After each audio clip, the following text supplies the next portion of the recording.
Andarki namaskaram. Welcome to my YouTube channel Travel with me Grishma Reddy. Exploring Fort Kochi Day 2. నేను princess street లోని loafers corner లో breakfast తోటి మొదలు పెట్టాను. So నాకైతే ఈ క్యాఫే చాలా నచ్చింది. I really like this corner. So Instagrammable place. So let me just quickly show you ఈ ప్లేస్ ఎలా ఉంది అని. ఇక్కడ పెయింటింగ్స్ నాకు బాగా నచ్చాయి. అండ్ నేను ఇక్కడ బ్రేక్ఫాస్ట్ తినేసి డే మొదలు పెట్టేయబోతున్నాను. అండ్ ఇక్కడ cost to quantity is perfect అండి. ఇక్కడ నేను పాస్తా కూడా తిన్నానండి. I really love this place. I surely definitely recommend this. Hi friends, మనం ఇప్పుడు ఫోర్ట్ కొచ్చి బీచ్ లో ఉన్నాము. ఇక్కడ ఫ్రెష్ గా పట్టుకున్న చేపలు, రొయ్యలు, క్రాబ్స్ అన్నీ ఉన్నాయన్నమాట.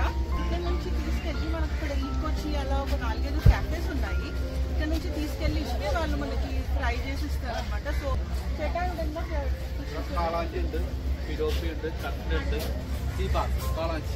ఈ ఫిష్ 2 kgs ఉంటుందంట. 700 ఉంటుంది. ఫిష్ మోడీ ఫిష్ మోళీ అనే కర్రీ నిన్న మనం తిన్నాం కదా అక్కడ ఫోర్ట్ హౌస్ నుంచి. అది ఈ ఫిష్ తో చేసింది అనమాట.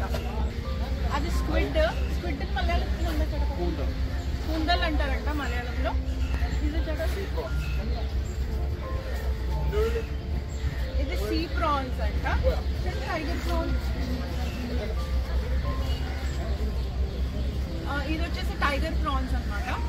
అంటే రేటు వ్యత్యాసం ఉందా? ఓకే, టైగర్ ప్రాన్స్ రేట్ ఎక్కువ, 100 రూపీస్ ఎక్కువ. పెద్దగా ఉన్నాయి, అవి చిన్నగా ఉన్నాయి. క్రాబ్, ఈ క్రాబ్స్ ఇంకా బతికే ఉన్నాయి. ఇది ఎత్త ఇది 500 కిలో. కైర్ కట్టి. ఓకే, ఇది కొరుతుందని చెప్పేసి దీనికి ఇట్లా దారం ఒక థ్రెడ్ కట్టి పెట్టినారు అనమాట. ఎత్తర ఫ్రెష్ అండి చేట. ఇది మార్నింగే వచ్చిన స్టాక్ అంట. వాసన అస్సలు లేదు, చాలా ఫ్రెష్ గా ఉంది. చెట్టు ఐసోలేట్ కదా, సాయంత్రం వరకు ఉండడానికి ఐస్ లో వేసుకుంటున్నారంటే. But it is today's catch. ఇక్కడ చాలా షాపింగ్, పానీపూరి, కట్లెట్, ఐస్ క్రీమ్లు. హాయ్ ఫ్రెండ్స్, ఇక్కడ చూడండి ఎంత పెద్ద పెద్ద కంటైనర్ షిప్స్ వెళ్తా ఉంటాయి ఇక్కడ నుంచి. ఇప్పుడు వెళ్ళిన షిప్ ఉంది కదా, దాన్ని డ్రెజర్ అంటారంట. అది ఎందుకు వాడతారు అంటే సముద్రంలో వాటర్ ఫ్లోతో పాటు ఇసుక డిపాజిట్ అవుతుందంట. సో షిప్లు వెళ్ళాలంటే దానికి తగిన డెప్త్ ఉండాలి. డిపాజిట్ అయిన ఇసుకనంతా అది తవ్వుకుంటూ తీసుకెళ్ళి అక్కడెక్కడో దూరంగా సముద్రంలో డిస్పోజ్ చేస్తుందంట ఆ డ్రెడ్జర్ షిప్ ఇసుకను మొత్తం.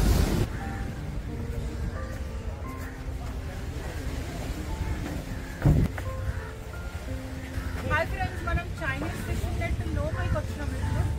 So we will see how it works.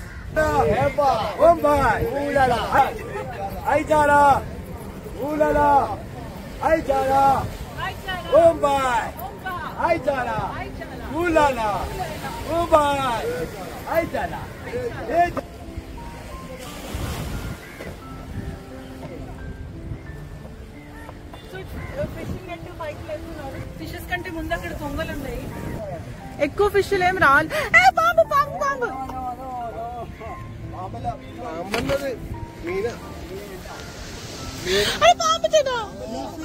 అయ్యో అయ్యో అయ్యో, వేండ వేండ వేండ.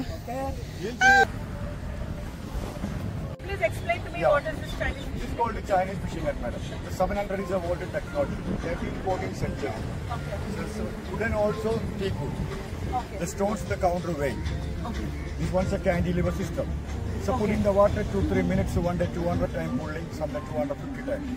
The 6th man, the labor, owner, other man. The collect the money, 30% money, owner, 70% divided, 6 people. It's no season. This one's a breeding time. Okay. 2 months after starting the fishing. Mixing here. This one fresh water. Okay. This one salt water. Taste വ്യത്യാസം ഉണ്ടാവോ? ഇത് ഉപ്പ് കുറവായിരിക്കും. അവർക്ക് വെള്ളം കയറുമ്പോഴാണ് ഉപ്പും വെള്ളം നല്ല വെള്ളവും കൂടി മിക്സ് ആവുന്നത്. അപ്പോൾ ഹൈഡ്രേറ്റ് ആകുമ്പോൾ നമുക്ക് ഫിഷിംഗ് ചെയ്യാൻ പറ്റില്ല. ഇല്ല, ഭയങ്കര ഒഴുക്ക് കൂടി കഴിഞ്ഞാൽ ഇടാൻ പാടില്ല, ഒടിഞ്ഞു പോകും. ഓ ശരി. ഇതിന്റെ ഫുൾ എക്സ്പീരിയൻസ് ഇത് 10-20 ലക്ഷം രൂപ കൂടുതലാവും. നെറ്റ് വരുന്നത് ചൈനയിൽ നിന്നാണോ? ഇല്ല ഇല്ല ഇല്ല, ഇവിടെ നിന്ന് കിട്ടുന്നുണ്ട്. എറണാകുളം, മടിക്കരി, നോക്കുമ്പടി. హాయ్ ఫ్రెండ్స్, ఇప్పుడు ఈ చేటన్ ఎక్స్ప్లెయిన్ చేసింది ఏంటి అంటే, సో ఈ చైనీస్ ఫిషింగ్ నెట్ ఇప్పుడు బయటకు వస్తుంది మళ్ళీ. ఐ హోప్ దీంట్లోంచి మళ్ళీ ఏం పాములు రావనుకుంటున్నాను. మనకి ఇటు సైడ్ కనిపించేది అరేబియన్ సీ, అటు సైడ్ కనిపించేది మనకు వేంబనాడ్ లేక్ అనమాట. వేంబనాడ్ తో పాటు 44 రివర్స్ లోంచి వాటర్ వచ్చి ఇక్కడ సముద్రంలో కలుస్తుంది.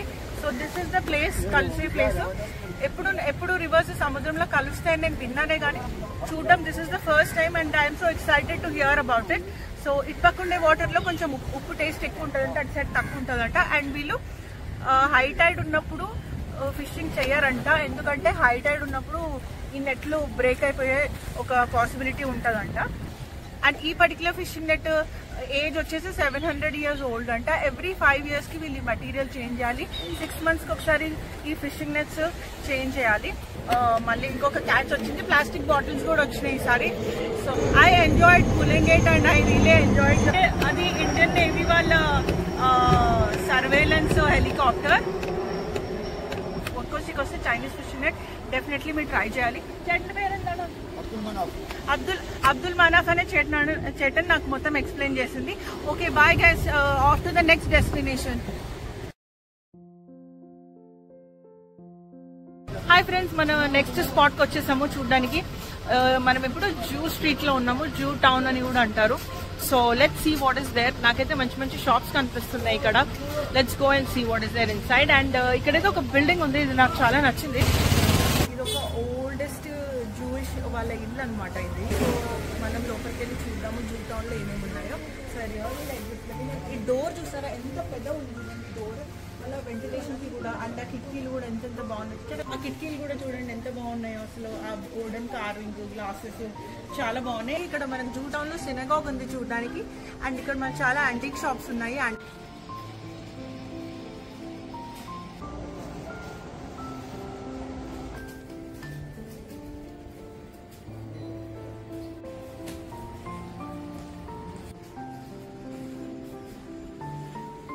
హాయ్ ఫ్రెండ్స్, ఇప్పుడు మనము పరదేశీ సినగాగ్ అంటారు దీన్ని, అక్కడ ఉన్నాము.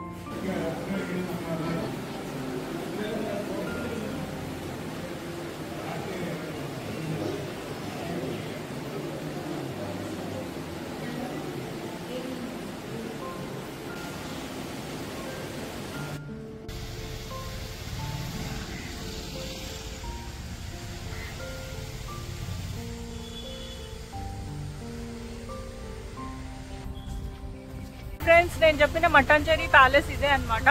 సో దీన్ని డచ్ ప్యాలెస్ అని కూడా అంటారు. సో ఇది డచ్ ప్యాలెస్ ఎంట్రీ అనమాట. సో ఇక్కడ వీడియోస్ ఫొటోస్ తీసుకోవచ్చు, బట్ ఇక్కడ ఉండే మ్యూరల్ పెయింటింగ్స్ ని వీడియోస్ ఫొటోస్ తీయకూడదు. సో ఎందుకని చెప్పేసి నేను ఏమి వీడియోస్ ఫొటోస్ తీయలేదు. It is a very small cute palace అనమాట.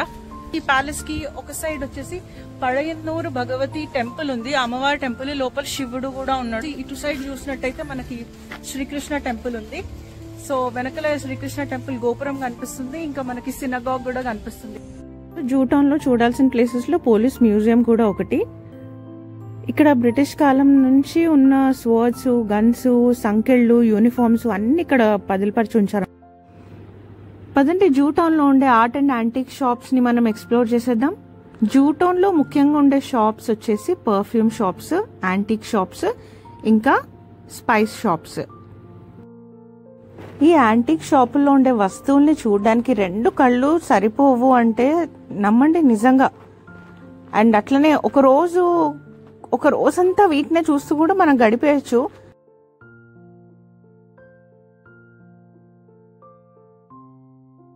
ఈ బిల్డింగ్ ని జింజర్ వేర్ హౌస్ అంటారు. ఇక్కడ జింజర్ డ్రై చేసి పెట్టే స్థలం అన్నమాట అది.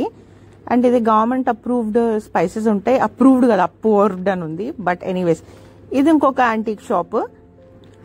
సో పెయింటింగ్స్ కూడా ఉన్నాయి ఇక్కడ. అండ్ ఆ క్లాసిక్ షాప్ కాదండి, ఇది వేరే షాప్. దాని ఎంట్రన్స్ నేను మర్చిపోయా తీయడము. ఈ షాప్ లో కూడా చాలా చాలా బాగున్నాయి అసలు విగ్రహాలు.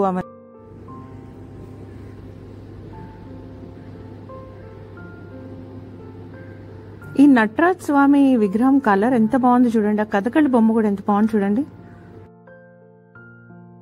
ఇది జూటాన్లో ట్రావెల్ ఆత్మ అని ఒక షాప్ అండ్ స్టూడియో అనమాట. ఆయన ఆర్టిస్ట్ అక్కడే కూర్చొని పెయింట్ చేస్తూ ఉన్నారు. అండ్ ఈయన పెయింటింగ్స్ చాలా డిఫరెంట్గా కలర్ఫుల్గా బాగున్నాయి. షాప్ మొత్తం ఆయన పెయింటింగ్సే ఉన్నాయి. They are also for sale.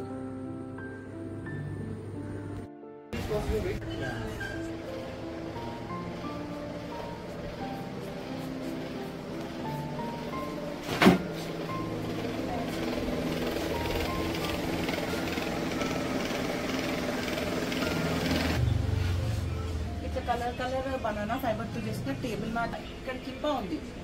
Jewish men మాత్రం పెట్టుకుంటారు. ఇది కూడా ఉన్నాయి. ఇది కూడా ప్లేస్ మ్యాట్స్ అంటాయి. టేబుల్ మీద వేసుకోవడానికి ఎంత బాగున్నాయి చూడండి. ఇదంతా హ్యాండ్ ఎంబ్రాయిడరీ అంటండి. ఇంకా ఇక్కడ జూయిష్ పెట్టుకునే మనోరా అంటారంట దీన్ని. క్యాండిల్స్ పెట్టుకుని వాళ్ళు ప్రేయర్ చేసుకుంటారు కదా.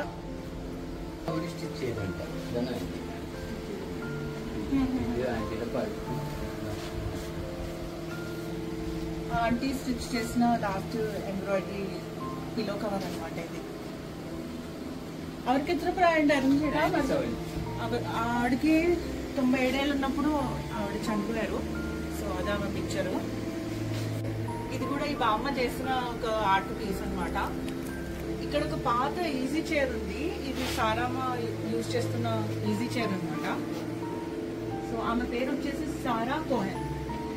ఇక్కడ ఒక జూయిష్ వెడ్డింగ్ డ్రెస్ ఉంది. అది నేను మీకు చూపిస్తున్నాను. ఇది డమ్మీ అనమాట.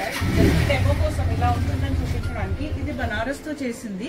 మరి ఇదేమో ఇలా పంచలాగా ఇలా కట్టుకోవాలన్నమాట. ఇట్లా ర్యాప్ అరౌండ్ అనమాట. సో మనకు నెక్స్ట్ సెగ్మెంట్ వచ్చేసి స్పైస్ మార్కెట్ అనమాట. అన్ని షాప్స్ లో కంటే నాకు ఇక్కడ క్రాఫ్టర్స్ అనే షాప్ లో స్పైసెస్ చాలా ఫ్రెష్ అండ్ హెల్దీగా చాలా బాగా అనిపించినాయి. So try here. ఫ్రెండ్స్, మనకి ఫోర్ట్ కొచ్చిలో చాలా కామన్ గా కనిపించే ఒక ప్రోడక్ట్ వచ్చేసి పర్ఫ్యూమ్స్ అనమాట. ఈవెన్ బీచ్ సైడ్ లో కూడా మనకి పర్ఫ్యూమ్స్ ఇతరులు చాలా కనిపిస్తాయి. ఈ బాటిల్ వచ్చేసి వరల్డ్స్ బిగ్గెస్ట్ పర్ఫ్యూమ్ బాటిల్ అంట. అండ్ అక్కడ మనకు కనిపిస్తున్న వచ్చేసి కలర్ అగరబత్తీలు. ఈ షాప్ లో వచ్చేసి వరల్డ్స్ లాంగెస్ట్ అగరబత్తి ఒకటి తయారు చేసి వీళ్ళు ఇక్కడ ఉంచారు. ఆ అగరబత్తి ఫుల్లీ బర్న్ అవుట్ అవ్వడానికి 1 month కంటే ఎక్కువ పడుతుందంట. అండ్ అది 12 members లేబర్స్ తో 2 months కి పైగా దాన్ని తయారు చేయడానికి టైం పట్టిందంట.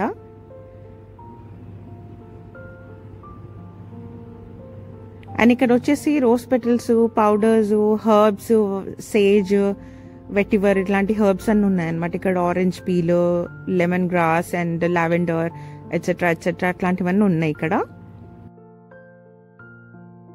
ఇది ఆయిల్ ఎక్స్ట్రాక్టింగ్ మెషిన్ అన్నమాట. మనం చూస్తున్నది కోకోనట్ ఆయిల్.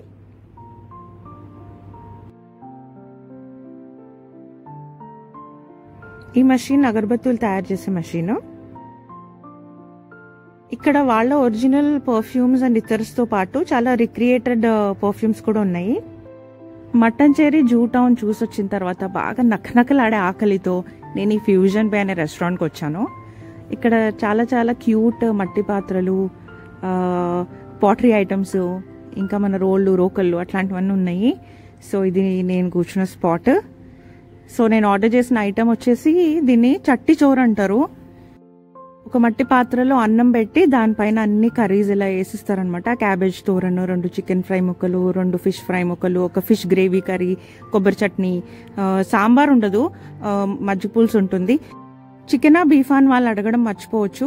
సో మనమే ముందుగా చికెన్ కావాలని చెప్పాలి. ఇక్కడ నేను ఆర్డర్ ఇచ్చిన డెజర్ట్ వచ్చేసి పాయస చోరు అంటారు. ఇది మన పరమాన్నం బెల్లమన్నం లాగానే ఉంటుంది. అప్పడంతో దాన్ని సర్వ్ చేస్తారు. కింద ఒక అప్పడం, పైన పరమాన్నం పెట్టి దానిపైన ఇంకొక అప్పడం పెట్టిస్తారు. It was really tasty. Hi friends, ఇప్పుడు మనం కథకళి పర్ఫార్మెన్స్ చూడడానికి ఇక్కడ కేవీ కథకళి సెంటర్ అని ఉంది, అక్కడికి వచ్చాము. ఈ అద్భుతమైన కథకళి ప్రదర్శనతో మన 2వ రోజు ఫోర్ట్ కొచ్చి ట్రిప్ ముగిసిందండి. మళ్ళీ కలుద్దాం. అంతవరకు టేక్ కేర్, బాయ్ బాయ్.